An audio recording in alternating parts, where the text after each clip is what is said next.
Bilano dugada hakafi bileta injetu agarre hidano jamisa kurmani kabsoda dokuma ampal macho bilafan ifane bisnafar bidacho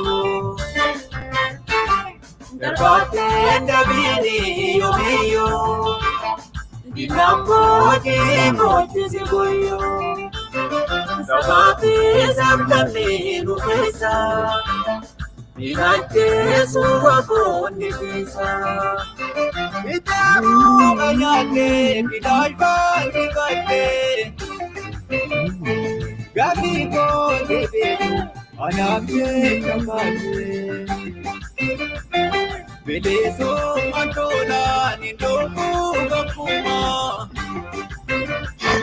Robani gablabe, lukoda lukoma. Robani gablabe, lukoda lukoma. Dinambo di bote sigoyo, dinambo di bote sigoyo, dinambo di bote sigoyo.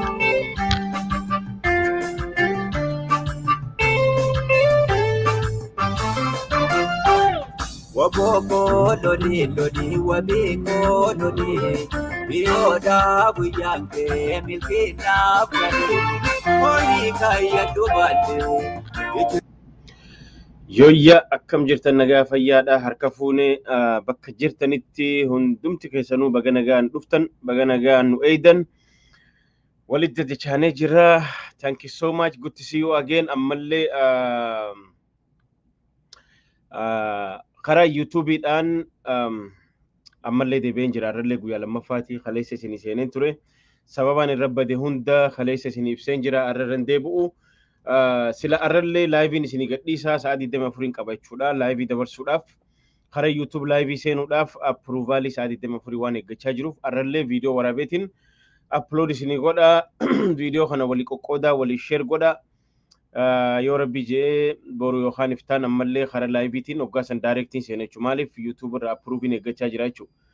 Hamma saniifuu kanuma waraabame kana isiniif upload godhee akkuma upload godheen walii qoqqoodaa isiniin jaa galatoomaa walii qoqqoodaniif kan biraa ammallee warreen hordofuu barbaadan video karaa YouTubein qofa waan dhufuu danda'uuf keessattuu ji'a sadiif waan uggurarra jirruuf asumaan subscribe live godha oggaanaan video seenuuf dhihaadhe videoon isin biraan notification isin erga yookaan mallattoo falmataa live karaa YouTube dhufe jettu waan isin dhuftuuf yeroo san akkuma dur wal hordofaa waliin deemaa jirru ammallee karaa sanii yaadni keenya akka addan cinne yaada keenya akka walii qoonnu karaa kanan akkana hordoftan dhaamsa kiyya akkasin naa hubadhaan isin jaa asumaanis diriirsaa ilamoo sirba waboo jedhu good job, thank you so much akka malee namatti tola isaa fi haati aniyyaa sagalee kiloolee saniin waboo ka'ii lolilali jettanii warreen nu faarsaa jirtan thank you so much asumaanuu diriirsaa ilamoo fi haati aniyyaa jechuudha.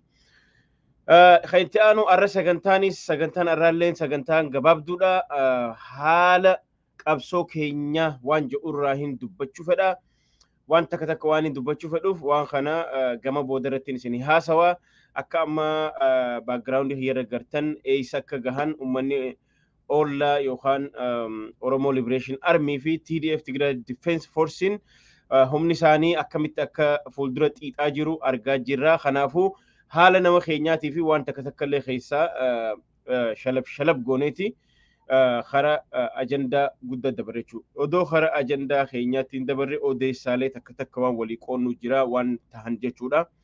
Kanaafuu akkuma khara oduu OMN miidiyaa gara adda addaa argattaniin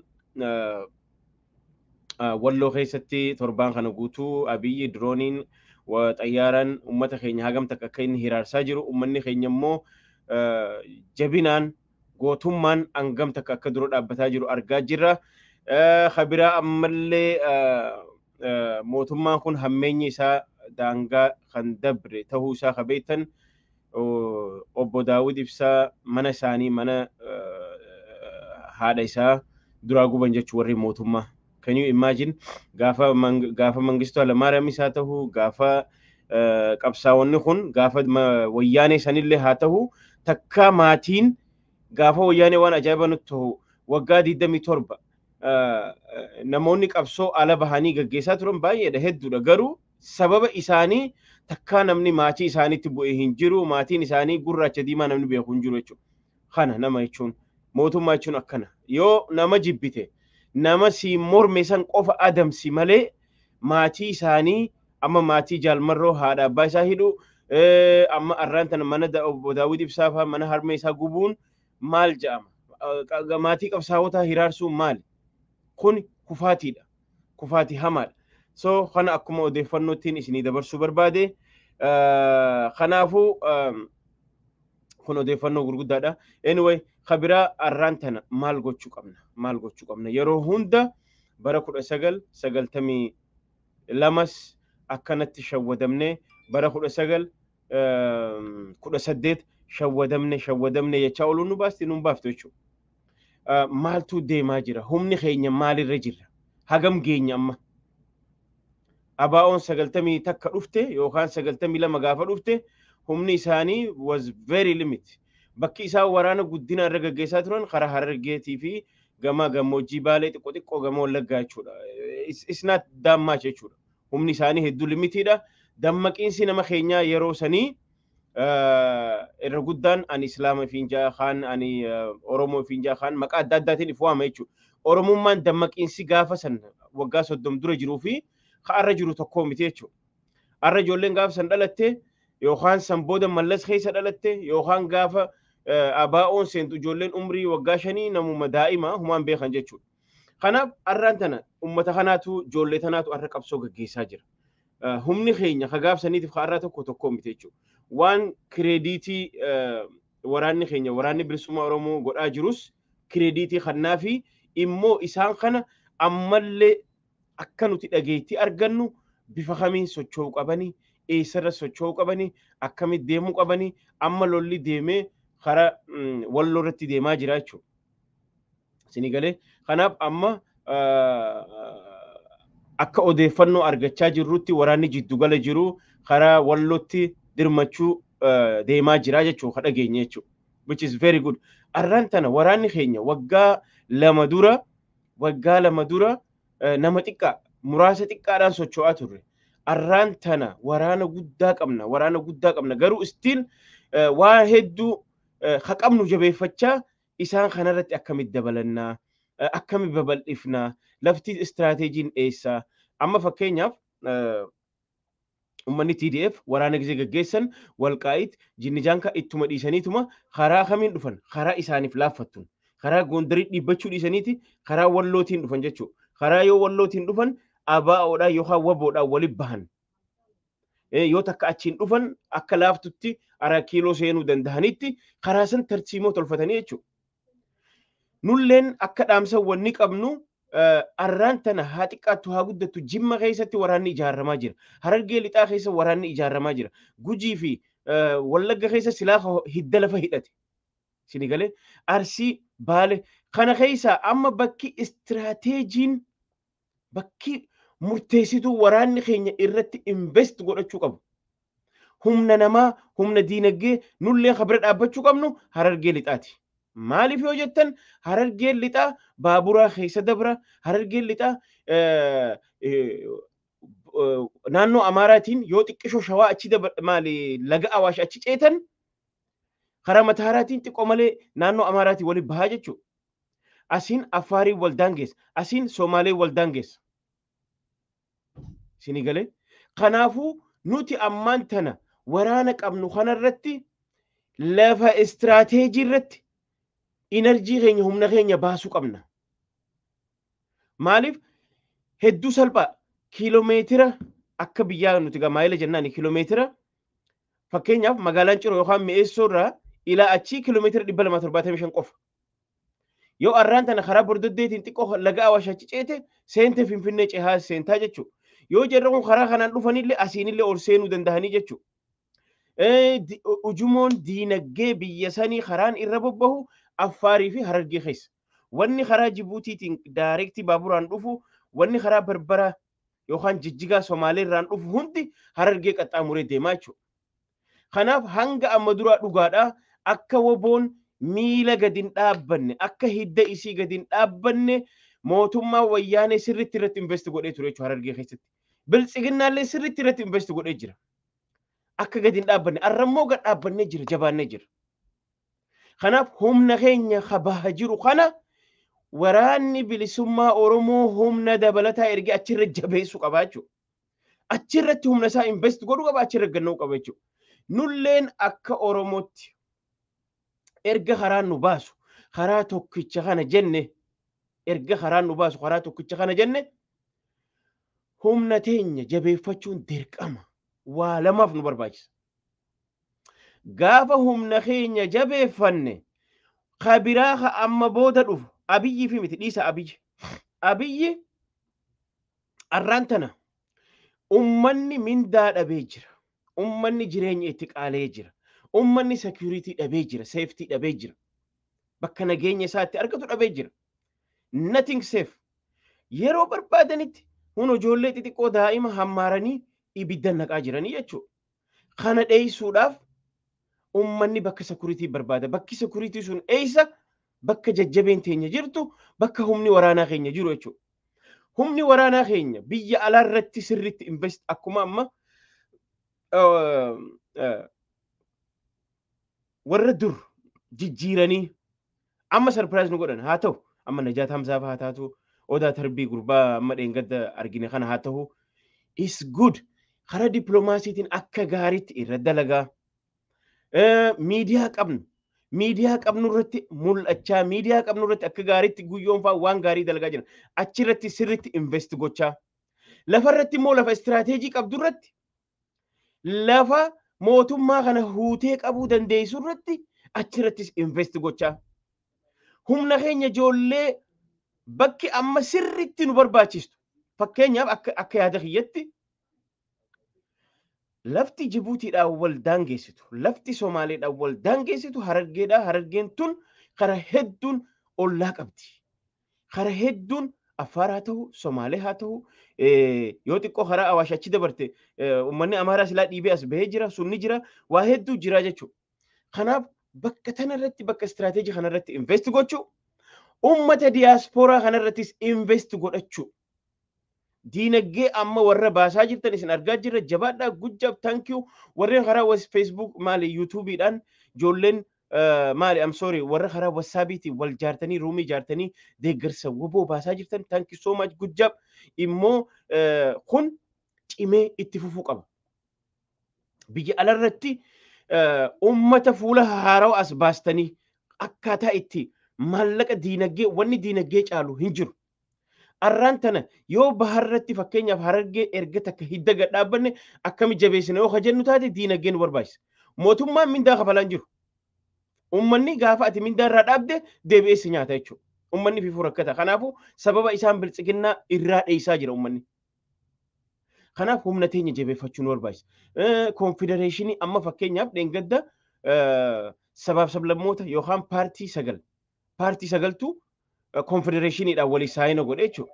Waan nuti illee fedhii irraa qabnu kana tokko. Konfedereeshinii jechuun fakkeenyaaf amma durallee akka dubbachaa turre Tigraay pirezidaantiin isii Dabratsiyoon. Oromiyaa pirezidaantiin isii amma booda dhufu. Maaliif isaan filatan? Nuutu filata Oromiyaa keessatti gaafa cabsinee mootummaa Abiyyi asirraa ariine booda uummanni keenya abbaa fedhe filatee jechuudha. Fedhan jaalmarroo ta'uu danda'a fedhu Jawaar ta'uu danda'a fedhu Baqqalaa ta'uu danda'a fedhu abbuma fedhaa ta'u abbaa uummanni jaalatee jechuudha. Konfedereeshinii dura wanni nu barbaachisu maali? Biyya teenya humna keenyaan secure godhachuu seeftii keenya lafa kaayyachuu. Gaafa humna jabeeffanne gaafa humna keenya akka gaariitti baharratti humna jabaa maaliif wanni Jibuutii irraan dhuftu hundi Harargee keessa qaxxaamurti wanni Hargeysa irraa dhuftu wanni Barbaraa irraa dhuftu hundi achi keessa qaxxaamurti gaafa humna keenya achirra invest goone. Asiin karaa Gujii wanni karaa Keenyaa deemtu gaafa achirratti invest goone. Asiin gama Gimbii warri Sudaan deemtu gaafa invest goone. Iji dugarra gaafa invest goone. Oromiyaa teenya secure goone jechuudha. Gaafa kan erga Oromiyaa teenya irratti secure goone safety qabaannee humna keenya agarsiisaa dhufne. abbaa feenee wajjin konfedereeshiniin jiraachuu dandeenya. Gaambeellaa wajjin, Affaar wajjin, Somaalee wajjin namni humna qabu ni kabajama. Gaafa humna qabdu wayyaaneen si kabaji. Arra wayyaaneen wanni isin OPDO haaroo jaartee hudduu maxxanfattee dhufaan jirreef they know it. Tana booda akka biyya san bulchuu hin dandeenye ni beekan. Kana booda haxaa amma dura dalagan akkan dalayne ummata Oromoo kanaa wajjin jiraachuudhaaf OPDO huddurra maxxanfannee dhufuu osoo hin taane warra boojine kana ammas haarootti xafaxafnee tolchinee dhufuu osoo hin taane ummata jiru ummata ummanni jaalatu qofaa wajji haasofne jedhanii arra godhaa jiran. Kanaaf nutilleen amma wanni gochuu qabnu irrini bakki qabnu bakka istiraatejii irratti invest godhuu ta'a. Miidiyaa irratti akka gaariitti miidiyaa qabnu arraan tana TDF'n waan Tigraay sa'aa 24 gabaasa. Waa'ee waraana keenyaalleen amma godhamaa jiru bareedaadha. Hooggantoonni keenyas haa ta'u warri waraana hundi keessan karaa OMN irratti maaliif OMN yoo danda'e afaan Amaaraatiin sirriitti irra dabarsuu qabaa jechuu dubbitan. Haa dhagahani waan nuti keessa jirru waan nuti oofaa jirru haa dhagahani. Keessa lafarra dalagaa humna teenya lafarra jabeessaa olola miidiyaatiinis akka gaariitti cabsuu qabnaa jechuudha. Arraan tana warri TDF yookaan Tigraay Miidiyaa Haawusiin የሚዲያ ዳሰሳ ቀበን ዋን ሞቱማን ሚዲያን አዱኛ ሀሶቱ ገልገላ ገነማ ኢንተረስቲ ፊዮ ጆሉ መጠንሰኒ ሰዓት ደም አፍር ሽቁላ ኦለን ጀቹ ኑቲለ ኸኛ ኢንተረስቲ ኸኛ ወልቀብሲፍነ ጋፈ በርባና ኩማ ኢሳን ሆገንቶ ሳኒ ቢተን ሆገንቶኒ ኸኛስ ኦኤምኤን ረዱፈኒ ዱበቹ አፋን አማራ ኢሳን ደጋኒ ዱበቹ ሁምነ ኸኛ ገርሲሱ ኤሰር አከጅር ሁምነ ቴኛ አከጅር ካና ገርሲሱ ቀምና ስሪቲ ካና ጎቻ ደሙዳ በከ ሚዲያ ጉተቹ በከ ቢያ አላታነ ስሪቲ አከ ዲነገን ሁን akka duritti maallenyi guuramee namni moraaliidhaan gammachuudhaan maallaqa baasee ammallee maallenyi akka duritti akka kararratti xab je'ee faffaceen dhumne maallaqni kun bakka barbaachisu irratti invest godhamaa deemu humna biyya alaa tana jabeeffachuu miidiyaa irratti immoo daran kana caalaa sa'aa 24 waa'ee waraana keenya haasa'u jechuudha. Ka amma godhamaa jiru am happy waan guyyoon faan itti jirtan horni East Africa wanni godhaa jirtan I'm very happy isinirraa gammachuu qabnaa jechuudha. Immoo kana caala yoo danda'ame afaan Amaaraatiin akka gaariitti dadhabina mootummaa afaan Amaaraa irratti sirriitti invest karaa OMN'ti waan online irra jiru galgala ganama nu haasawa kabareejii qilleensa TDF'n fuudhe kana irraa nu fuudhaati dabarsaa warri OMN kana akka gaariin nu dabarsa. So kana bakka hadaan biltsiginnaa irraa buqqa'e odaa keenya itti nu dhaaba akka Jawaar Mohammad amma dura jedhe bakka hadaan biltsiginnaa irraa buqqa'e odaan keenya ammallee dhaabbachuu qaba. Kanaaf arraan tana mootummaan kun gizee dadhabee sadaqaa nama itti buufatu dhabee diyaaspooraan maallaqa itti kennaan jirtu Ameerikaan gargaaraan jirtu kan nyaata fixee jira wanti deemtee Finfinneetti ol deebitee jirti mootummaan akka laaftutti waan jigaatii miti silaa laalame Abiyyi silaa nama ganamaan deemuu irra ture jechuudha. Maaliif? Namtichi maraataadha. Namtichi hanga reefka isaa harkisanii nama bahu miti jechuudha. Kanaaf nuti immoo gaafa inni waan nyaatee dhugu waan hojjetaa mootummaa kan noggaa dhabe nuti immoo humna teenya jabeeffannaa jechuudha. Humna teenya gargaaruu itti fufnaa jechuudha. So kanaafuu jabaadhaa akkasitti itti fufnaa inshaallah yoo rabbiin jee asumaaniin laayivii isinii dabarsa dhufee laayiviin appruuvaalii feeti yuutuubiin sa'aa 24 haga sa'aa 48 gaafa appruuv na godhe yuutuumaan akkanatti laayivii isinii dhufee feesbuuk irra sheer godhaa na wajjin laayivii oowwitutti nyaattan jechuudha. I know laayiviin tun haga isin gammachiistu niin beeka namni hedduun ni mirqaan hoggaa laayivii tan argate. So arraaf uploadiin isinii godhaa akkuma uploadii kana argattan wanni guddaan dhaamsa dabarsuudha. Share walii godhaa walii daddabarsaa sirbuma diriirsaa ilamootii fi faatii anniyyaatiiniin nageet isinii jaa lolii waboo kaja'uuni fayyaan aadaa. Thank you so much.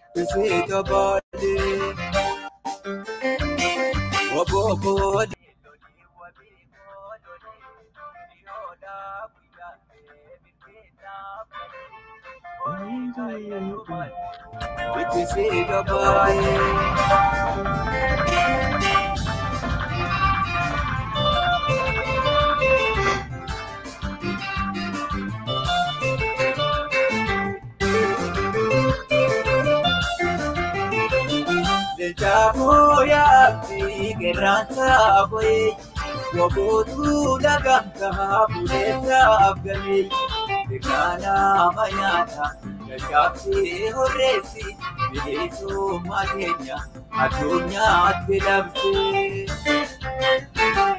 Mirga dhala namaa kabajaa namooma kan goortaan sarbamne wal'aansoo hundeeffannaa hireemaa keenya ogiimmoo horteeffannaa alaabaa dhaabbanne bullee mirmirsinaa. Wabookoo kan martuu gurguruu wabiikoo si malee hin jiru. Cunquraan barbaacha keeyyaatu aleelii albaasii ergamtu.